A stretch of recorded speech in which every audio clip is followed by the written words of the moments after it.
আসসালামু আলাইকুম। সবাই কেমন আছেন? আশা করি সবাই ভালো আছেন।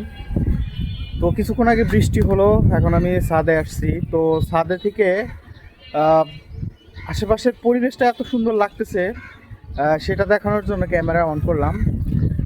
আহ, আমার পিছনে সূর্যটা অস্ত যাচ্ছে, বিকেল।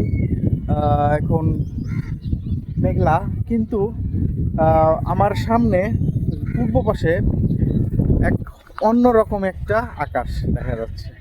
দেখতে পাচ্ছেন কি সুন্দর, একদম মনে হয় রং আর তুলি দিয়ে আকাশটা আঁকায় রাখছে। আর এই মসজিদের মিনারটা দেখেন, অনেক সুন্দর লাগতেছে। আর পুরো পরিবেশটা, আকাশ সুন্দর লাগতেছে। বৃষ্টি হলো একটু আগেই।